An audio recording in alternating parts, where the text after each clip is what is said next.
আমার ছেলে বন্ধুর সাহস দিনকে দিন এমনি বাড়তেছে, এমনি বেড়ে যাচ্ছে।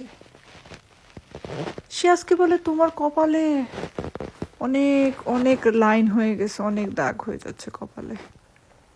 আমার কপালে দাগ,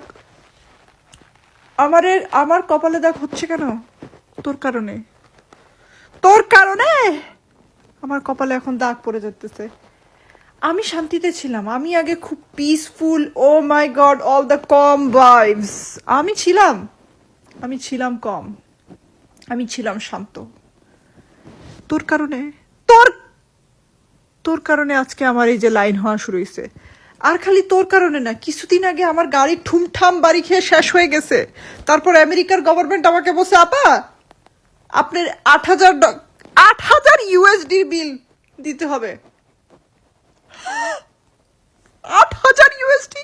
ভাই তুই একটু গুগল করে দেখ, এটা বাংলা টাকায় কত, তোর মাথা ঘুরে যাবে। তুই আমার লেগা কাঁদবি। আমি এমনি আমার লেগা কান্দা শুরু করে দিছি বহুত আগে থেকে। তুই এটা গুগল করলে তোরও কান্না এসে যাবে। আমি জানি না এই টাকা আমি কেমনে দিব। আমি পালাই যাবো। এরা আমার ধরতে আসলে ধরক, আমি কানাডায় পালাই যাবো। ফ্রড করতে আমার ভাল লাগে না ভাই। ও মাই গড, আমি জেলে সার্ভাইভ করতে পারবো না। একবার জেলে না না না না, জেলে আমি সার্ভাইভ করতে পারবো না।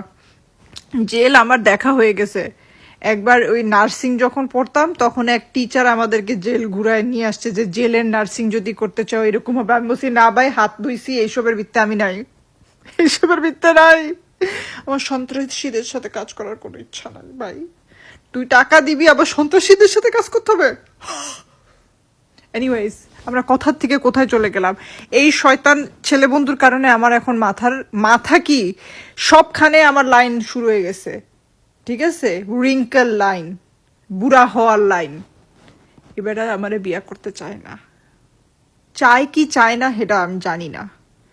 ইজ্ঞা যদি এই বছরের মাথার মধ্যে প্রপোজ না করে, গুলি মারমু প্যাডের ভিত্তে, গুলি এমনি গুলি মারমু তোর প্যাডের ভিত্তে। এরপর দেখি কে আমারে জেলে নেয়। নে, যা নেওয়ার ইচ্ছা নিয়ে যা, কোনো সমস্যা নাই।